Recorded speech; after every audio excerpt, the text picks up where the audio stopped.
अच्छे कर्म किए तो आप राजा महाराजा बन जाओगे, कौमों मजहबों मुल्कों की हुकूमत हासिल कर लो, लोहे की जंजीरें उतर जाएंगी, सोने की बेड़ियां पड़ जाएंगी, हाथ से झाड़ू निकल जाएगी, हुकूमत की बागडोर मिल जाएगी, ज्यादा से ज्यादा हम स्वर्ग वैकुंठ में चले जाएंगे। वे भी भोग योनियां हैं, एक निश्चित समय के लिए मिलती हैं। पुण्य कर्म समाप्त हो जाने के बाद में फिर हमको नीचे उतार दिया जाएगा। जब ऊपर से नीचे उतारे जाओगे तो किसी बड़े घर में जन्म हो जाएगा, अमीर घर में जन्म हो जाएगा, सेठ साहूकारों के यहाँ जन्म हो जाएगा। जब ऊपर से नीचे बड़े घर में जन्म होगा तो फिर बुरे खोटे कर्म, फिर नरकों और चौरासियों में चले गए।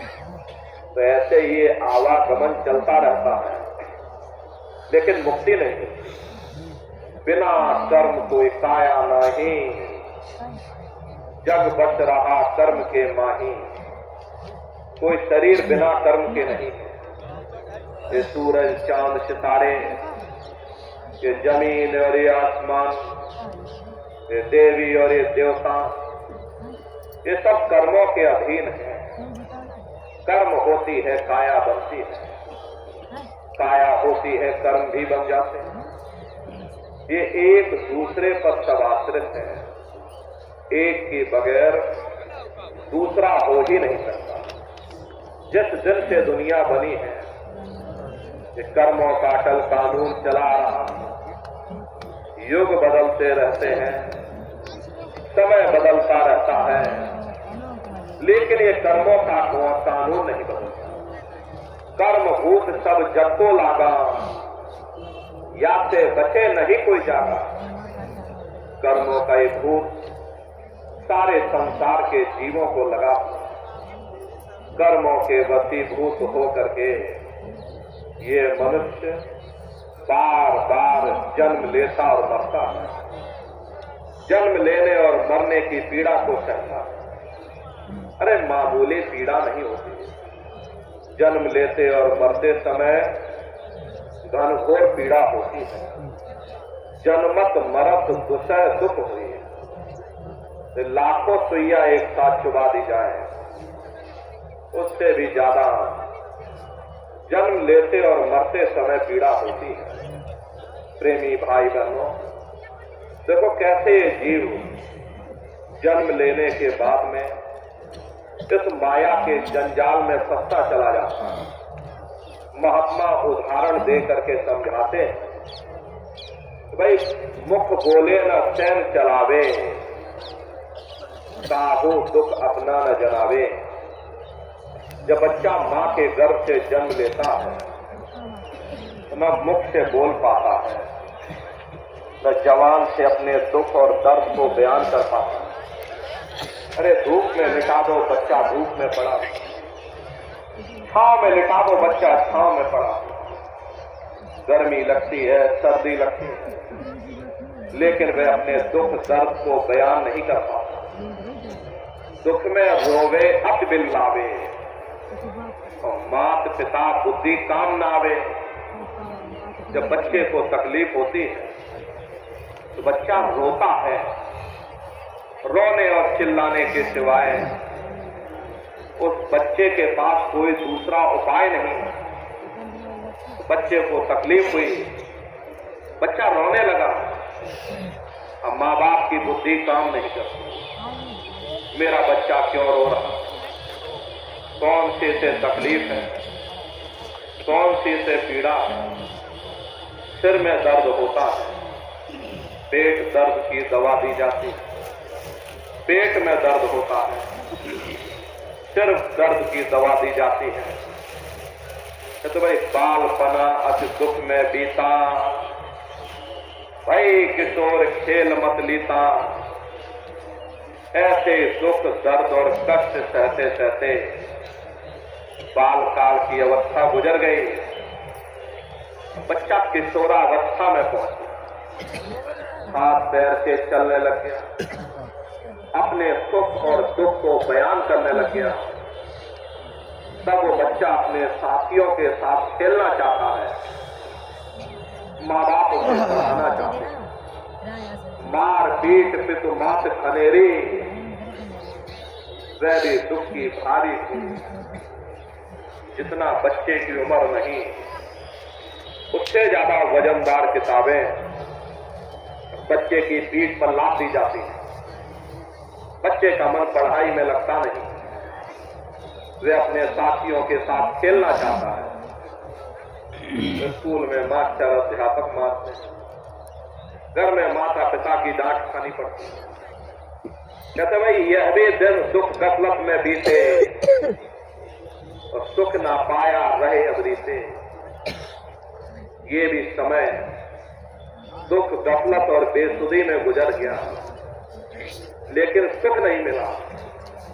तरुण अवस्था आवन लागी, मन तरंगे अब छिन छिन जागी। धीरे धीरे तरुण अवस्था आ गई। तरुण कहते हैं जवानी की अवस्था को। ये जवान हो गया, इसका मन मतवाले हाथी की तरह मदहोश हो गया। दुनिया की इच्छाएं, दुनिया की ख्वाहिशें मन में पैदा होने लगी। मेरे पास भी घोड़ा गाड़ी मकान, मेरे भी ठाट बाट, मेरी भी हाथ हवेली हो, मेरी भी शादी हो जाए। चाव थी तब करी सगाई, ब्याह हुआ घर नारी आई। जब इंसान के अंदर चाह थी और इसकी शादी हो गई, घर में नारी भी आ गई। अब नारी देख मनयति हर्षाना, बेड़ी भारी सो नहीं जाना। नारी को देख देख करके इसका मन प्रसन्न होने लगा, जैसे से कोई बड़ी भारी बादशाहत मिल गई। कहा ये मनुष्य जब मां के घर में उल्टा लटका हुआ, सिर इसका जब नीचे था, पैर जब इसके ऊपर थे, जठराग्नि में तप रहा, उस समय परमात्मा से प्रार्थना करता था, हे परमात्मा अब प्रभु कृपा करो ए भाती, सब सज भजन कर दिन राती। इस बार हमको मौका दे दो, हम भजन करेंगे, भक्ति करेंगे, हम अपनी जीवात्मा का कल्याण करेंगे। मुझे एक बार मनुष्य शरीर दे दो।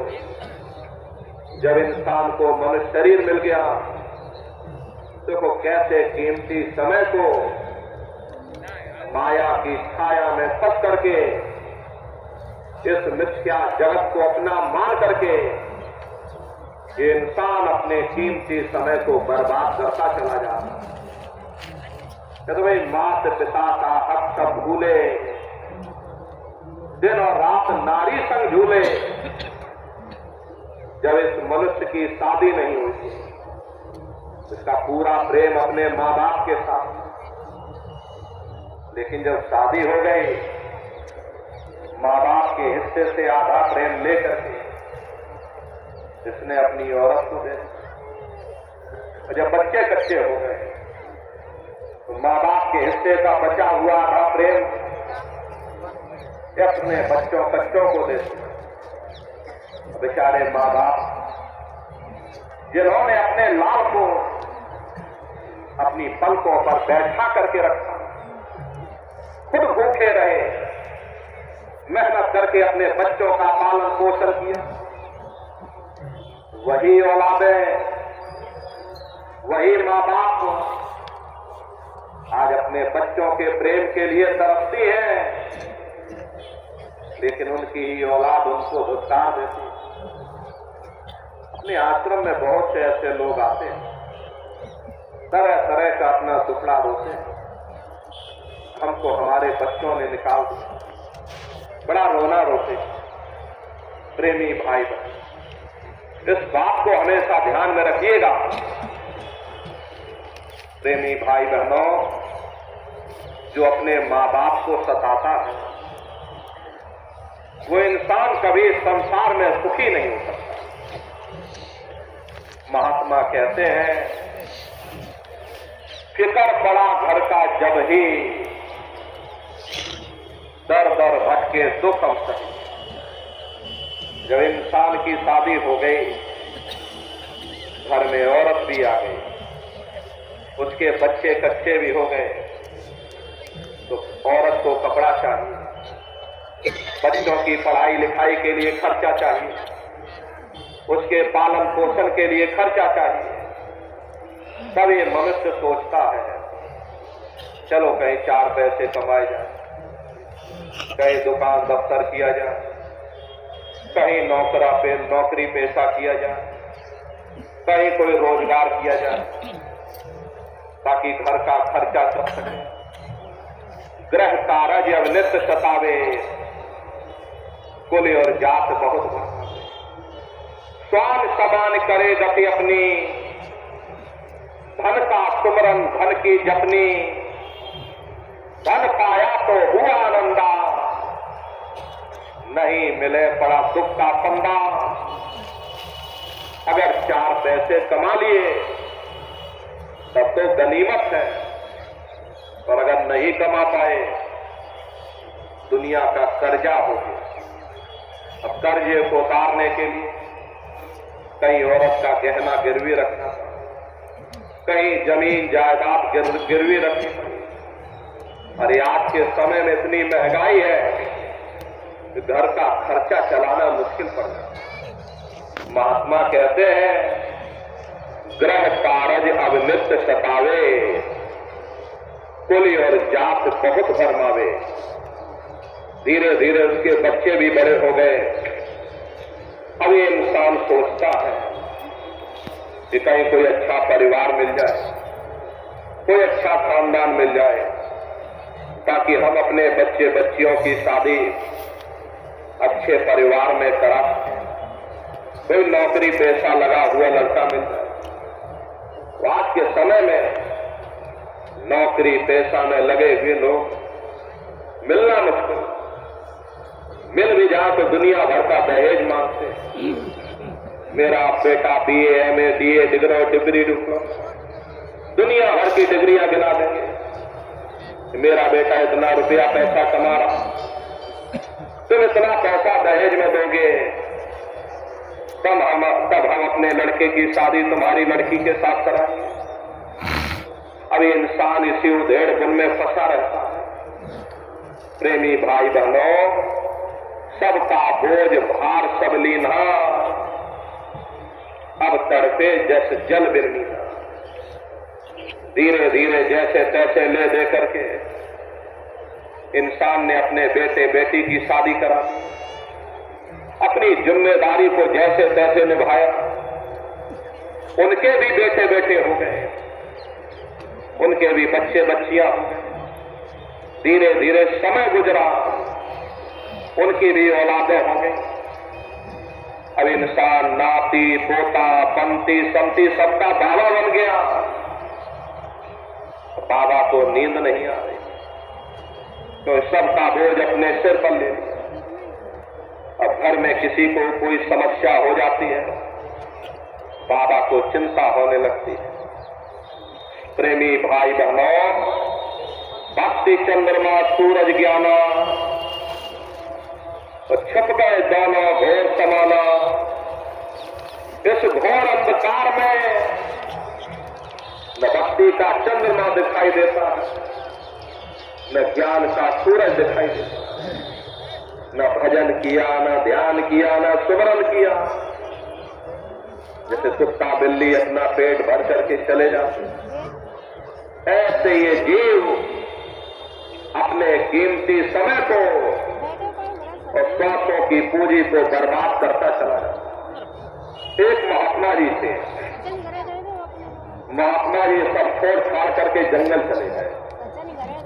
कहा भाई हम भगवान का भजन करेंगे, सब कुछ छोड़ दिया, जमीन जायदाद छोड़ दी, घोड़ा गाड़ी मकान छोड़ दिया, खेती बाड़ी छोड़ दी। कहा हम भगवान का भजन करेंगे। रास्ते में गांव वाले मिले। गांव वालों ने महात्मा जी से प्रार्थना की, महात्मा जी आप यहीं पर रुक जाओ, यहीं हम आपकी कुटी बना देते हैं, आप यहीं रहना, भगवान का भजन करना, हमको भी आशीर्वाद देना, हम भी आपकी सेवा करें।